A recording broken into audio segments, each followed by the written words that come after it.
41. Also live on Love 99.5 FM in Kumasi, affiliates across the country, including ATL FM in Cape Coast, Radio Max in Takrade, Jubilee FM in Keta, and Kekeli Radio in Ho. It's on ABN Radio in London and around the world on myjoyonline.com. The news is brought to you by UMB Bank, UMB Speed App, DigiBank, Let's Go, and Telesol 4G. Just a touch. In this edition, couple found dead in their room in the central region town of Abrobiano shortly after they returned from a watch night service. We'll hear from our reporter on the ground as police begin investigations. 2 persons confirmed dead in renewed clashes between neighboring communities, Kitiwura and Chogna, in the Savannah region.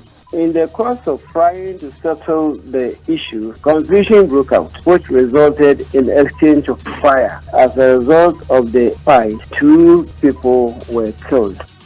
We'll hear from the police, which is on a hunt for the killers. Government of Ghana launches Results Fair, a platform for ministries to showcase their work under President Akufo-Addo's first term.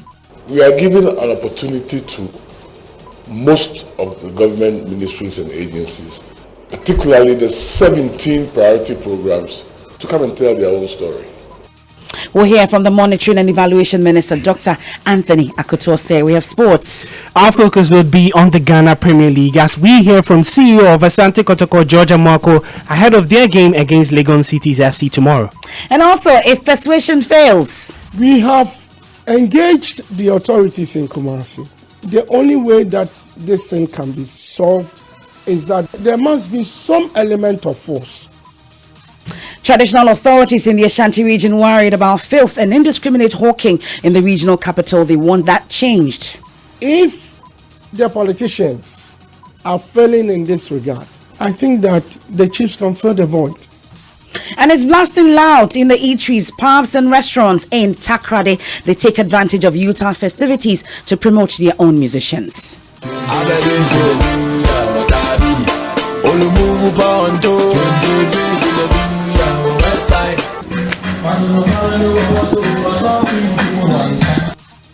Our Christmas in Tadi series put the spotlights on one of such eateries, and it's going down tomorrow. It's all about the 90s jam.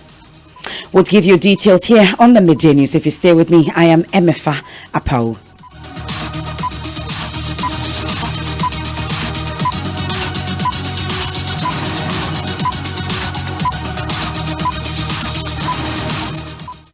And police in the central region town of Abrobiano have begun investigations into the death of a couple in the room shortly after a watch night service. The couple, together with their 4 children, reportedly attended a church service and returned home. But around 2 a.m., their 6-year-old child woke up only to discover that her mother had been stabbed with a knife while her father was also hanging from the ceiling of the room. Central Regional Correspondent Richard Kojo Nyako joins us with some details on this issue. Richard, exactly how did this happen?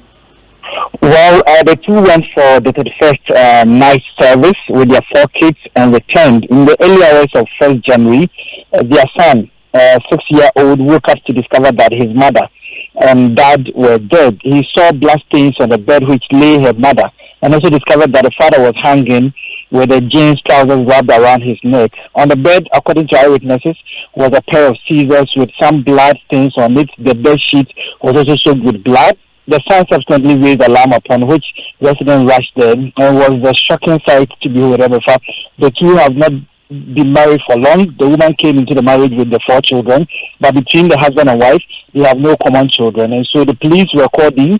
They took pictures and prepared the bodies for autopsy. What I'm told from the community is that the 2 are not the quarrelsome type. One hardly hears them quarreling or fighting, so it shocked them how this happened.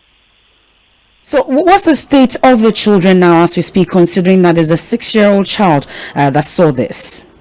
Well, the police, I've spoken with the police. The police say that they are still investigating the matter, but there are some relatives that have come in, and so they are trying to psych the children up so that that thing does not affect them. And so that is really what is happening. But the community is shocked to the bone. Well, but you've been interacting with the police, like you said. They began investigations. Did they say what their preliminary findings were? Well, the police have not been able to tell us anything for now. They say that they are still investigating and they are beginning to pick some clues, but they have not indicated to the media what the clues are.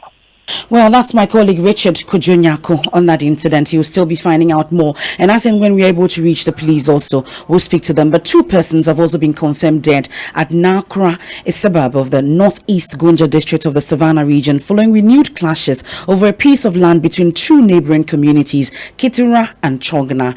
Atta Ambali, 34 years, and Al Hassan Karim, 29, died before police in Salaga moved in to restore calm to the area. Reports indicate that the 2 rival chiefs, Chogna Ibrahim and Kitira Al Hassan, have for some time now been battling over royalties for the disputed parcel of land. Police in the region say they are on a hunt for the killers. We'll hear from the Savannah Police Commander shortly, but first listen to Charles Andara, a development worker in the area, describes how the situation is affecting them.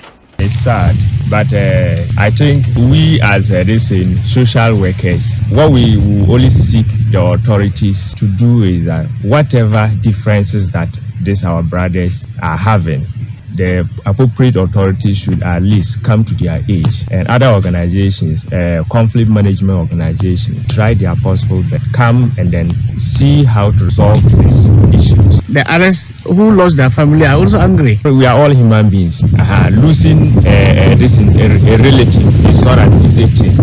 But then we only look for the future. We are looking for future development. What has transpired, at least the conflict management authorities, they will have their own ways of bringing these families, consoling these families, and then at the end of the day, we will have a very peaceful land as far as it is a new region, and then we are all seeking and praying for more development. We can now hear from the Savannah Police Commander, DCOP Enoch Bediako, on the police account. On the New Year Day, the police had information that there were some disturbances at Mojipe village near Talaga in the central Gunja district. So police moved to the scene, and on the spot investigation revealed that the chief of Pabusi sent his messengers to some settlers at Mojipe to demand a royalty. When the messengers got there, one Abdul Rahman Bori threatened the messengers. So the messengers returned to the chief and gave him the information. Some youth of Pabusi who became aggrieved went to Mojipe to find out why Abdul Rahman behaved so. In the course of trying to settle the issue, confusion broke out, which resulted in the exchange of fire. And as a result of the fight, 2 people were killed. So once the police mobilized together with the military, went to the scene, the town had virtually been deserted by the inhabitants. Security, upon going around, saw the 2 male adult bodies in the town. You heard the DCOP Enoch Bediako is a Savannah Regional Police Commander. From there, let's head to the Ashanti region, because traditional authorities there are accusing successive governments of sacrificing the region's development on the altar of politics. They are vowing to spearhead vigorous campaign to reverse the trend. In 2020, Bantamahene Bafo Asariowusu Amankwetia VI, who is also War Marshal of the Asante Hino 24, said to the Second lament what he says is total breakdown of law in Kumasi. Oheming Terrier has more in the following reports. Sanitation remains one of the challenges facing Kumasi as hawkers take over the streets amid human and vehicular congestion in the city center. Metal and wooden structures have also sprung up on pavements and other unauthorized places. Repeated attempts by city authorities to decongest the central business district have proved unsuccessful over the years. Bafo Osamonkwetia blames the situation on relegation of chiefs to the background in city management. He also cites lack of political will by government to enforce the law for fear of losing elections.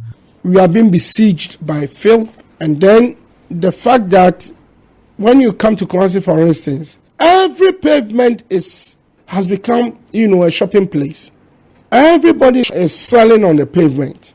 You go to the markets are empty, and then you ask yourself that, where on earth that we have markets and that the traders are not prepared to go to the market, but they are only prepared to sell on the pavement. We have engaged the authorities in Kumasi.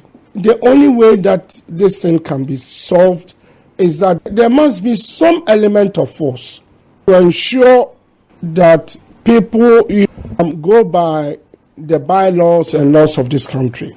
And anytime we see that they are not prepared to do what will put things right, because when you come to Kumasi, when they go to the market or when they go anywhere and they're trying to put things, they tell them that next election we will not vote for you. So because of that, they stop whatever they are doing and they go back to their offices and their barracks and whatever. We are saying that Kumasi belongs to us. So if they can't handle things like that, we the chiefs, we want them to give it to us. According to Bant Mahini, the Ashanti Regional House of Chiefs, led by the Asantehene, has already engaged political leadership over the matter. He says Nananom will now assume full charge to push for development in the region. There's a serious reverence for Otumfuo Osei II, Asantehene. I don't think that any authority, whoever you are, can tell the people of Kumasi to go to sleep.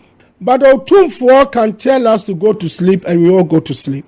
And if the politicians are failing in this regard, I think that the chiefs can fill the void. I believe that if we go out there and we call our people and we talk to them, they will do the right thing. We tell them to sleep at 6 and get up the following morning. They do it. That is how influential Otumfuo is in our social life. So no citizen of Kumasi would want to be seen to be flouting the orders that come from Menchia. From Kumasi for Joy News, Ohimentewia reporting.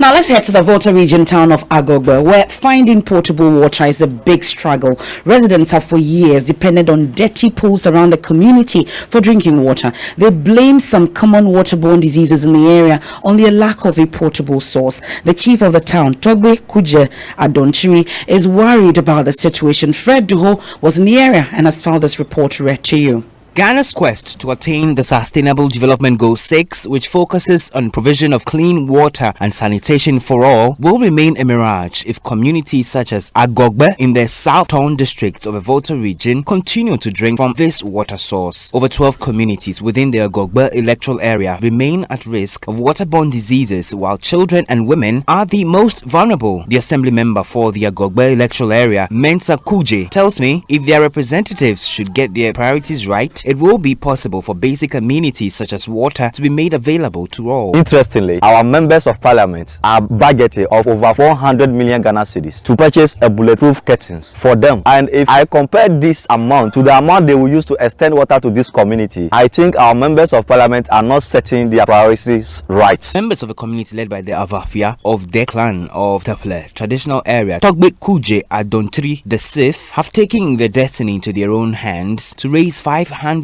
cedis to undertake a self-help project. We have decided to raise funds so that replace the old pipes that we used, and that is why we are now celebrating this festival. But the money we raised was not enough.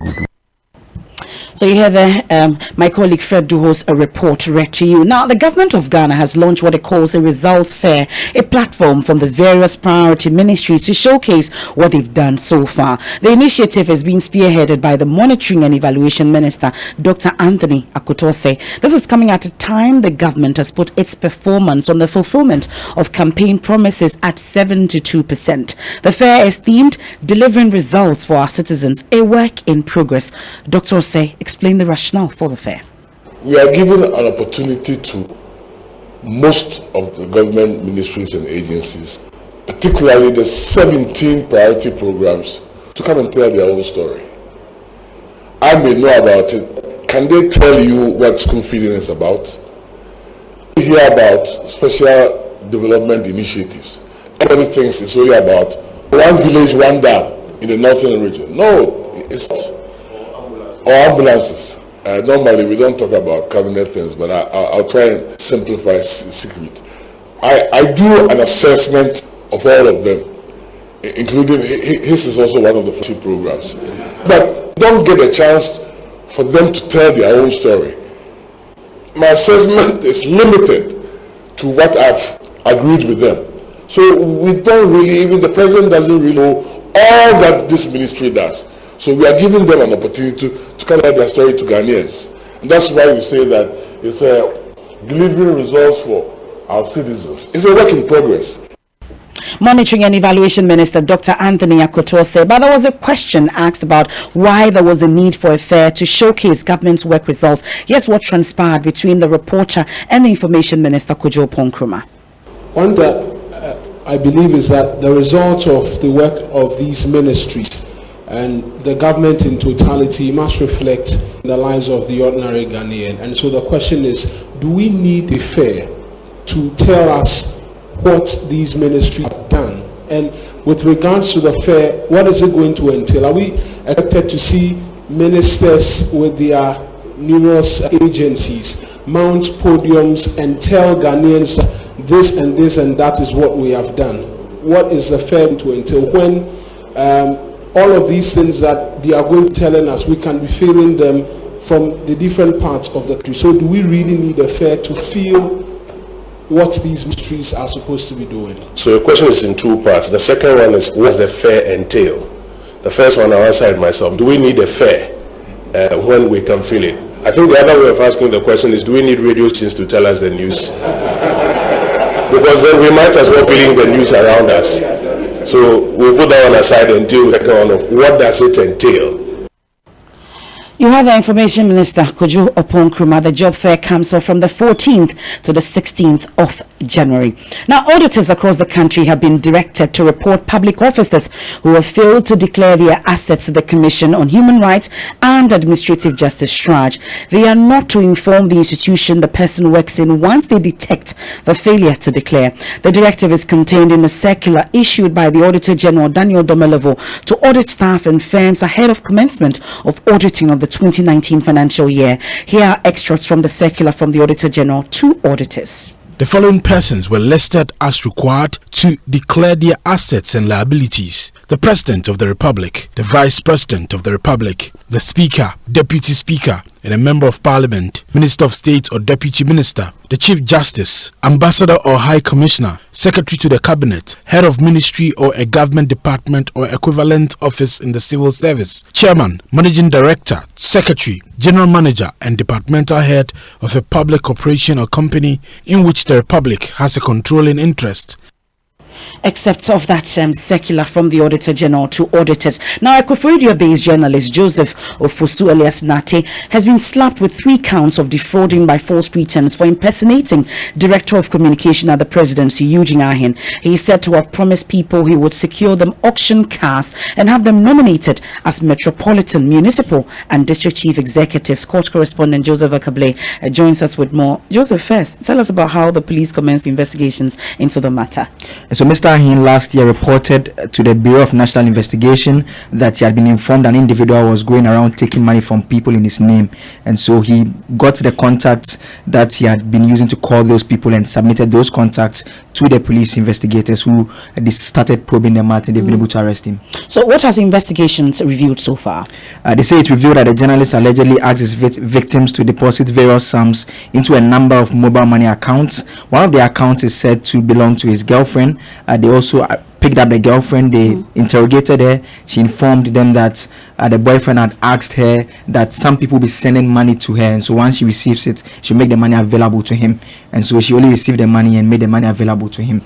Wow, so now that he's been slapped with these 3 counts, what then happens? The investigators actually informed the Kaneshie District Court that they were still investigating the matter, and so they asked that he be remanded into the custody of the police. That was granted by the court. Okay, that's our court correspondent Joseph Akable. It's a good time to take a quick break here on the Midday News, also live on myjoyonline.com. When we return, it's blasting loud in the eateries, parks and restaurants in Takrade. They take advantage of Youth-Tide festivities to promote their own musicians.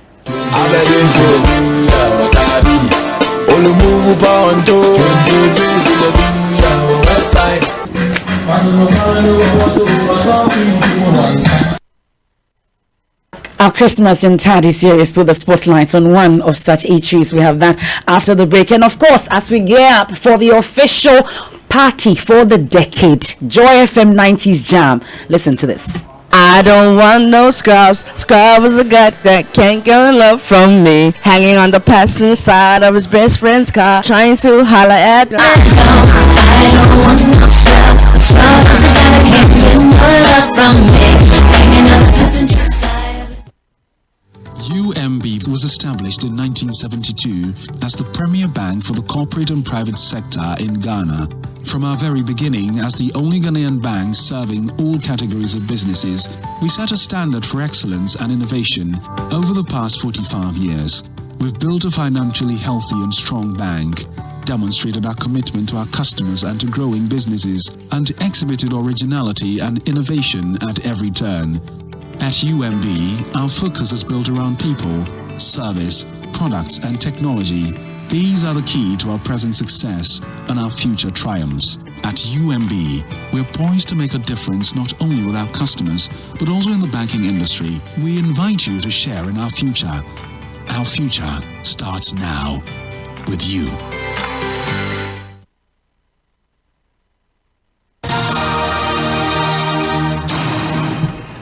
Thanks for staying with us here on the Midday News. Time for sports, and Oreku and the team are in the studio. What's up? What's in sports? So we talk about the Ghana Premier League today, which resumes tomorrow evening with the Asante Kotoko looking to make it 2 consecutive wins so far this season. CEO of the club, George Amoako, is asking for more support for coach Maxwell Kunedu and the players ahead of tomorrow's game against Legon Cities FC at the Accra Sports Stadium.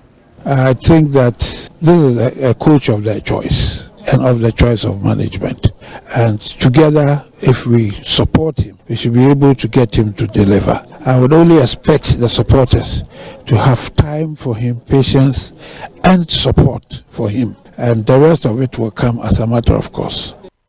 And joining me in the studio now is Haruna Mubarak, who's from the Joy Sports team. And Haruna, you watched Kotoko play their first game against 11 Wonders. And you watched Legon Cities as well against Liberty. Where would this tie be won or lost tomorrow? Well, I think it will be a very, very difficult game. Kotoko against 11 Wonders. They didn't play particularly well. They won by just a goal to know. They've got a new manager coming in, Maxwell Kunedu, with a couple of new players. The old ones are not living up to expectation. The likes of Emmanuel Jemfi, Sonny Akuba, these players are not playing their maximum best. And when you look at Legon Cities, they played very, very well against Liberty Professionals at the Randolph Park. They bottled a 2-goal lead, but they are brimming with confidence heading into the game tomorrow at the Accra Sports Stadium. So I say it will be a very, very difficult game. Very, very difficult game. Mubarak sees there, but you know, MFR, there's been a plan put out, and they say that tomorrow with just 30 CDs you can see Shatawale, and if you add 60 CDs after the game 8 p.m. you can also come to the 90s jam. So certainly that's a plan that I'm sure a lot of people should be adopting, because I'm sure MFR and I would be doing that. Definitely. So we'll go to watch the game, and then watch Shatawale. Then when we finish, we go to the 90s. Certainly, making Ghana football great again. Well, thank you very much, Oreku. Now, former member of the PNDC, Sergeant Aloga Akatapori, is refuting claims by President Rawlings that he and others have been distorting the history of the country spanning June 4, 1979 and 31st December 1981. Addressing a debate to climax the 38th anniversary of the overthrow of the Third Republic, the leader of the two uprisings described those engaged in what he calls distortion of history as cowards. But speaking to Raymond Nakwan upfront, Sergeant Akatapori insists telling their side of the story cannot be construed as cowardice. The thing, it still irks me that I had worked so hard and then had to give up everything. My brother died in exile. My sister vanished on the day that I was arrested, and I've never seen her again. So at a personal level, there are just so many things that I lost. You know, those days there were no mobile phones. Some soldiers, I hear they were led by one Captain Patton. They went there and then, basically they ransacked my house. Then I've lost my friends, my comrades, Kwame Jima. You know, these were people who were sacrificing. They sacrificed everything. You know, they never slept. They were walking miles, and putting up posters and so on to support Jerry during the time that the MIs were chasing him. Gave him all that support. And then you execute them without ceremony and put them into mass graves. You say you are holding a minute of silence. For who? Which of them? Now, on his part, a former Youth and Sports Secretary of the PNDC, Zaya Yebo, challenged former President Rawlings to come clean on the happenings of the time, since it remains an albatross around his neck. You see, I've written my version, let him write his version, let us write others write their versions of the story. But I bet you it is something he cannot do, because there are very serious questions that Rawlings has to answer in trying to write a book like that. He has to answer those questions. Specific one will be what? The merit of the judges. That is something that will remain on Ghana's conscience until it is solved. since May 15th, when Rawlings tried his abortive coup, he has tried to create an impression that what he says is the truth. What he says cannot be the truth. I wrote a book about it in 1992. If what I wrote in 1992 was false, he could have challenged it. Why do you think he would say so? When we left, basically, the scene was clear for him to distort Ghanaian history, especially the 1982 period. And most of his narratives are completely false. To be fair, he was chairman of the PNDC. Yes. He also was in charge of the FRC at a point in time. Yeah, true. At that time, yes. I sat in the cabinet meetings, so I know what went on. You have there Zaya Yebo. He's the former Youth and Sports Secretary under the PNDC.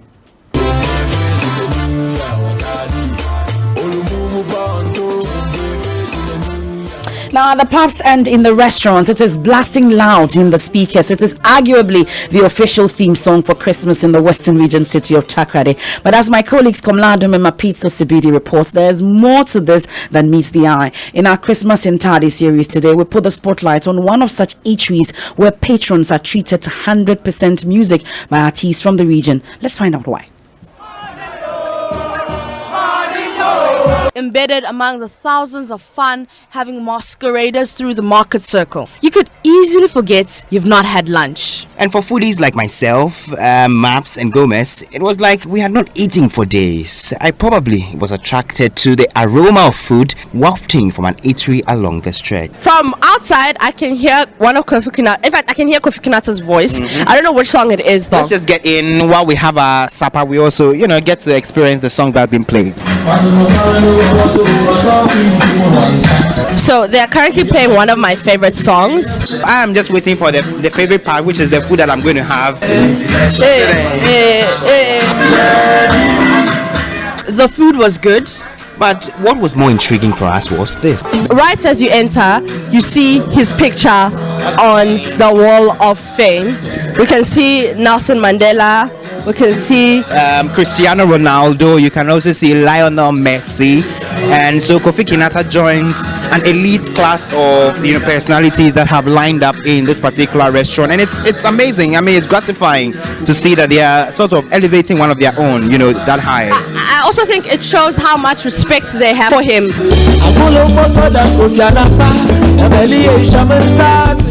This is not the first restaurant we've been since we touched down in the oil city. Gideon Safo Edu manages the Glimpse restaurant. He's our man. We like him as a person. He's sober and cool, and he is always on point, so we like him. The strategy gets his restaurant appealing to many, many young people, and the results are visible. We wish every day will be a day like this. In fact, business is booming. It's the peaceful atmosphere here and the music that's keeping us. At a time that calls for a percentage of local content to be promoted, this could be an example. Mapitso and Komladum's report. Now, let me take you into the Joy Newsroom, because we don't only do the news, we can also sing some of your favorite songs from the 90s as well. Now, as you get ready for the biggest first official party of this decade, the Joy FM's 90s Jam tomorrow, team members have been singing some of their favorite songs from back then. Abuwa kokotiba obenyina ye kese na waye apontreni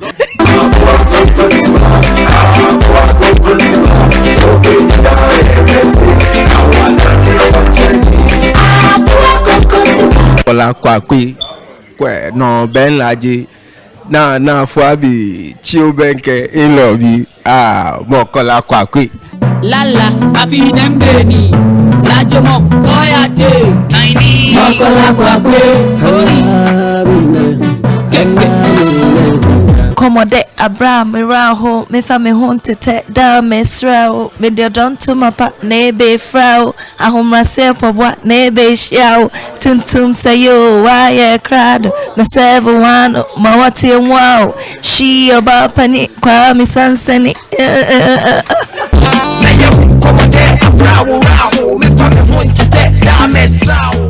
Now it's happening tomorrow at the Silver Star Towers. You may want to grab your ticket for 60 Ghana cedis. On all our social media platforms also, you can access that and then get your tickets as well online. But let's check out what's trending on social media. Maps, we're getting ready for tomorrow, right? Oh yeah, I've got my dancing shoes, my dancing pants, everything. I'm ready. My voice is ready. We are entering the 90s tomorrow.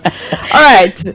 Trending on Twitter is hashtag the Ghana Premier League, and at Black Delight says, I love how at Legon Cities FC are approaching the Premier League. Innovative thinking and brilliant ideas. What's more amazing is the willingness to invest without fear. If all clubs act like this, the Ghana Premier League will be back to glory days. And this one from at Gazabo, who says, I'm really not a fan of the Ghana Premier League, but after seeing what that Legon City is doing, I will support that team. And this one's from Fast and Girls, who says, it's nice to see such high branding in the Ghana Premier League.